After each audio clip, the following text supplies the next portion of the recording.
सांगत होते की आम्ही तुझा संतोष देशमुख करतो, तुझ्या पूर्ण कुटुंबाला मारून टाकतो, तुला सगळं उद्ध्वस्त करतो.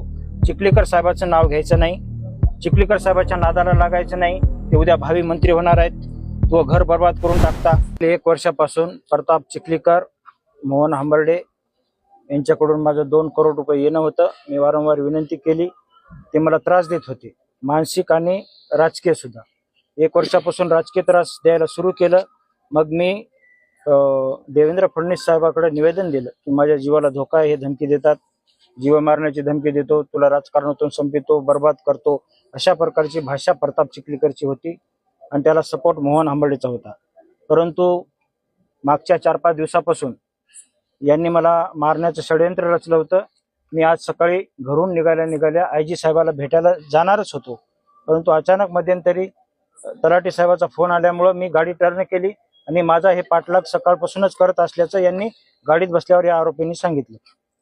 ज्यावेळेस त्यांनी मला पकडण्याचं काम केलं, गाडीतून उतरू दिलं नाही, लगेच माझ्या तोंड झाकलं त्यांनी आणि जबरदस्तीनं 6 जण ओढत होते, गाडीत दाबण्याचा प्रयत्न करत होते. झटापटीमध्ये त्यांनी मला डोक्यात पाठीमागून मार दिला. मार दिल्यावर मी खाली मान केल्या त्यांनी मागच्या मधल्या सीटवर मला गाडीत कोंडलं आणि त्या ठिकाणाहून ते डोक्याला रिव्हॉल्वर लावले आणि त्या ठिकाणाहून कुठं घेऊन गेले हे अद्याप कळलं नाही. परंतु ज्यावेळेस त्या ठिकाणी नेलं, मला एका अशा अडचणीच्या ठिकाणी उतरलं तर पायाला स्पर्श होत होता काटे आणि दगडाचा. त्या ठिकाणी उतरून त्याने एका अज्ञात व्यक्तीला, आता कोण होता ते माहीत नाही, पण परवीन चिखलीकरचा आवाज येत होता, त्याच्यात परवीन चिखलीकरचा आवाज होता. ते मारलेलं त्यांना दाखवत होते आणि मला म्हणत होते की रिव्हॉल्वर लावले होते दोन्ही साईडला कानावर, की सांग, आम्ही जसं बोलतो तसं सांग, माझा आर्थिक व्यवहार आहे, मी माझ्या स्वखुशीनं आलो आणि मला कोणी जबरदस्ती आणलं नाही, माझं कोणी हे केलं नाही, मला पकडून आणलं नाही, असं सांग. आणि त्यामुळे दोन्ही कानावर रिव्हॉल्वर आणि डोक्यावर तलवार होती, त्यामुळं मला ते बोलावं लागलं आणि तिथून जीव वाचवायचा प्रयत्न केला.